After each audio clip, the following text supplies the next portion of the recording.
Okay, this may actually be the most bizarre Trump rally that you'll ever see, and that's saying something. So Trump took the stage in Pennsylvania where there were 2 medical emergencies back to back, and apparently that took the wind out of Trump's sails because he ultimately just bailed on the Q&A portion that was to follow, opting instead to, do this.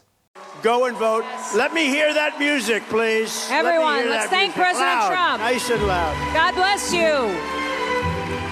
Let's send President Trump back to the White House. Thank you, everyone. Thank you, everyone.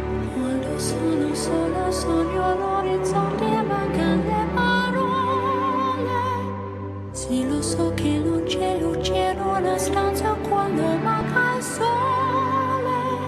Se non ci sei tu con me, sulle finestre mostrar tutto il mio cuore che è acceso. Chiudi dentro me la luce che ha incontrato per strada.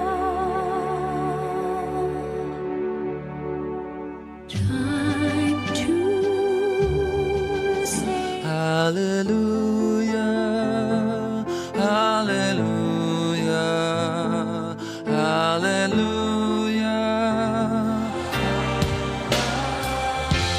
I went to the doctor and guess what he told me? Guess what he told me? He said, girl, you better try to Living in the new world with an whole soul. Sometimes I need some trying on my own. So that was Trump on stage for a half hour swaying to music. In all, he swayed to Ave Maria, Time to Say Goodbye, It's a Man's World, YMCA, Hallelujah, Nothing Compares to You, An American Trilogy, Rich Men North of Richmond, November Rain, Memory from Cats. I know that we've all grown accustomed to the weird of it all, but there are 3 weeks until Election Day. This is Donald Trump's last chance to make an appeal to voters, one final message to really reach those undecided folks out there and outline his vision for the future. And apparently what he landed on was that he should just say nothing and instead awkwardly bop around to a playlist like it's 3 a.m. at a wedding after party and you're a little too sloshed to know when to stop drinking. Which, hey, no judgment, but maybe not the closing message you want in a presidential campaign. And look, we've been told over and over that Donald Trump is eminently qualified because look at how many rallies he does. Yeah, I'm sorry, but has anyone actually seen his rallies? Take a look at this moment from his rally literally earlier today in Arizona. Beautiful. You look great. Thank you, darling. Also, we have many Azerasians in our room. He called Arizonans Azerasians. Yeah, man, props to this guy. Never seen someone more qualified than Trump, just brimming with energy. Get this guy into the White House where he can preside over all of the Azerasians out there. And that was just today. And it took them long enough, but even the media is beginning to recognize the fact that Donald Trump is deep in the throes of cognitive decline. Here's what I said when Eamon on MSNBC asked me if Trump was getting worse.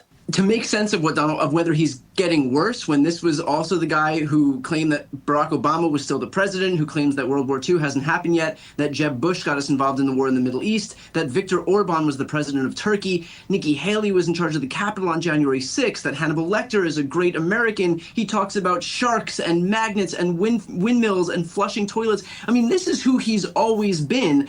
And now that he is kind of out of the shadows, now that we're in this campaign full swing, we've got less than a month to go until Election Day, we're just getting a better glimpse of who he's been, A, because there's all of this attention on him, and B, because all of the media's attention is not on Joe Biden. But it is interesting that it was Donald Trump himself who basically groomed his supporters, groomed the media into recognizing that a septuagenarian turning octogenarian is not fit to be president. And since Joe Biden dropped out, now all of that attention is onto him. So the irony of all of this is that this is largely in the zeitgeist right now, thanks to Donald Trump himself.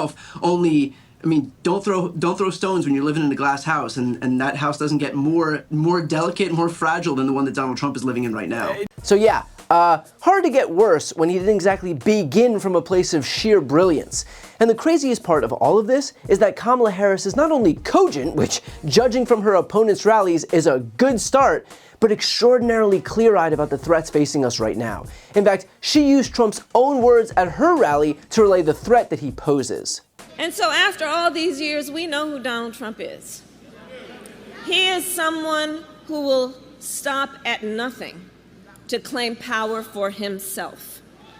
And you don't have to take my word for it. I've said for a while now, watch his rallies.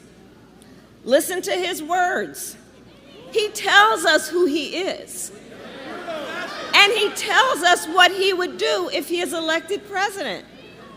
So here tonight, I will show you one example of Donald Trump's worldview and intentions. Please roll the clip. The worst people are the enemies from within. The enemy from within. Those people are more dangerous, the enemy from within, than Russia and China. These people should be put in jail the way they talk about our judges and our justices. Now, if you had one really violent day, one rough hour, and I mean real rough. I think the bigger problem are the people from within. We have some very bad people. We have some sick people, radical left lunatics. And I think they're and it should be very easily handled by, if necessary, by National Guard, or if really necessary, by the military.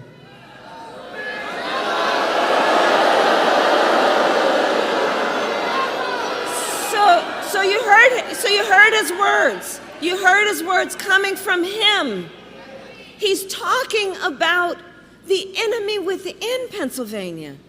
He's talking about the enemy within our country, Pennsylvania.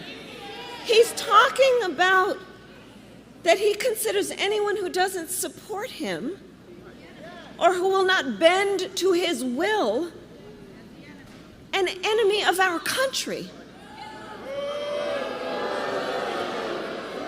It's a serious issue. He is saying that he would use the military to go after them. Think about this. And we know who he would target. And we know who he would target because he has attacked them before. Journalists whose stories he doesn't like. Election officials who refuse to cheat by filling extra votes and finding extra votes for him. Judges who insist on following the law instead of bending to his will. This is among the reasons I believe so strongly that a second Trump term would be a huge risk for America and dangerous. So look, is Donald Trump's bizarre music swaying the most important thing in this campaign? No. But does it put on full display his deeply bizarre decisions, and is it just the latest in a long, long line of gaffes, mistakes, and missteps that betray the cognitive decline that he's suffering from right now? Absolutely. He might beat his chest about how strong he is, but let's be crystal clear. He is compensating for the fact that he is tired, he is weak, and he is confused, and all of that shows. But most of all, he's desperate, and desperate people can be dangerous. So if you take one thing from this video, let it be this. We all have the power to end this circus once and for all, and to get ourselves out of the imminent danger that we face. So if you have your ballot already, fill it out and return it right away. If you can vote early, do it right away. Let the campaigns focus their resources on those true undecided voters out there who need the focus, because that's what's going to be the difference. And then once Kamala wins in November, Donald will have all the time in the world to listen to Ave Maria and sway to his heart's content from Mar-a-Lago or Bedminster or a federal prison, depending on how things shake out. Before you go, just a quick note, if you'd like to see more of my content, which is always free of advertising, sponsorships, and paywalls, please make sure to subscribe to this channel using the subscribe button right here on the screen.